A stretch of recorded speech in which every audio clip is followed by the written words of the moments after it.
Imagine holding a small nickel in your hand, just a regular coin you might get as change at a store. But what if that little 5-cent piece is actually worth $25,000, $43,000, or maybe even $78,000? Sounds crazy, right? But it's true. A rare 1953 Jefferson nickel with a special error could be hiding in someone's pocket or old coin jar right now. That's why collectors go crazy for this coin. In this video, we're going to look at why the 1953 error nickel is so special, what kind of mistake makes it valuable, and how you can tell if you have one. So don't go anywhere, because if you stop watching, you might miss the one clue that could lead you to finding a fortune in change. Let's start with the basics. The Jefferson nickel began in 1938 and has the face of Thomas Jefferson on the front and his house, Monticello, on the back. The 1953 nickel came out during a time when the U.S. Mint was trying to speed up coin production. That meant some mistakes slipped through, and these mistakes are exactly what makes some 1953 nickels so valuable today. The D in 1953 means it was made in Denver, one of the U.S. Mint locations. That year, Denver made millions of nickels, but only a few of them had the rare and valuable errors we're talking about. So, what kind of mistakes are we looking for? One common error is something called a repunched mint mark, or RPM. That's when the mint accidentally stamps the letter D twice. Maybe the second stamp is slightly off-center. To the eye, it looks like there's a shadow or double letter. That's a small error, but collectors love it. In even rarer cases, a 1953 D coin might have what's called a D over S, meaning the letter S was stamped first, then a D was stamped over it. If you look really closely, sometimes you can still see part of that S under the D. That's a big deal in the coin world. It's not supposed to happen, so when it does, collectors will pay top dollar to own it. Another thing to look for is doubling. That's when the picture or letters on the coin look like they've been printed twice, slightly shifted. This is called a double die.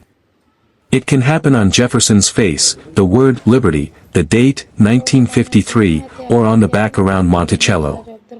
If you find doubling on a 1953 D nickel, that could be very rare and very valuable.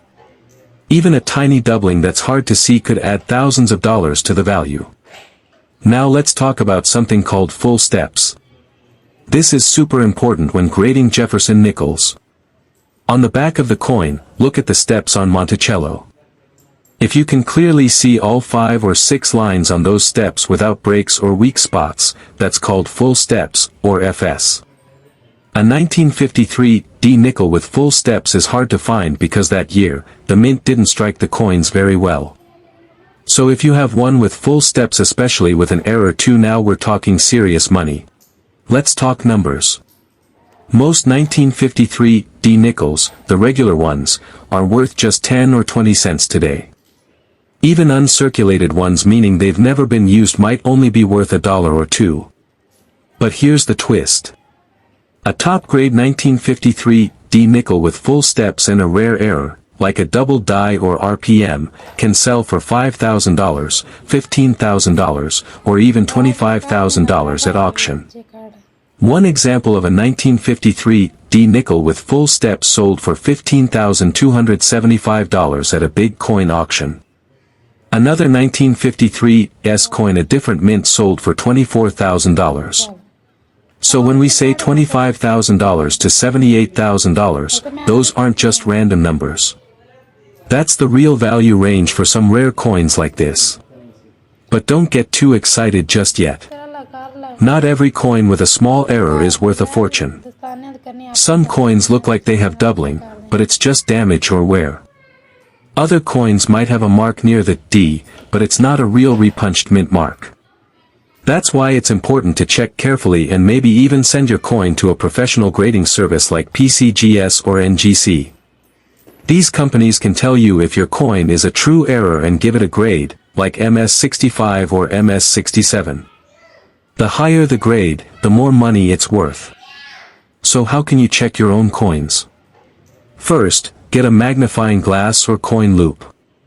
Look closely at the D mint mark. Do you see a second D underneath or beside it? That could be a RPM. Do you see what looks like part of an S under the D? That could be a D over S, very rare. Now flip the coin and check the steps on Monticello. Are they clean and clear? Count how many you see. If you can see 5 or 6 full lines, your coin might have full steps. Finally, check the whole coin for doubling on the numbers, letters, or Jefferson's face. If you see anything strange, don't clean the coin. That could ruin it. Put it in a soft plastic holder and take it to a coin shop or send it in for grading. Even if it's not worth $25,000, you might still have a cool collector's item. Here's the bottom line, most nickels from 1953 are only worth a few cents.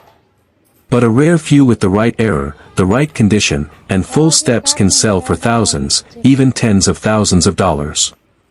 And yes, in the most extreme case, if everything is perfect and rare enough, it's possible one could sell for over $78,000 someday.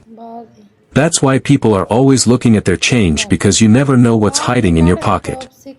So now that you know what to look for, go check your old coins, your change jar, or that shoebox in the attic. You might just find a 1953 D nickel that turns out to be worth more than your car. And if you do find one, you'll remember this video forever. Thanks for watching, and don't forget to like and subscribe so you never miss a chance to learn about coins that could change your life.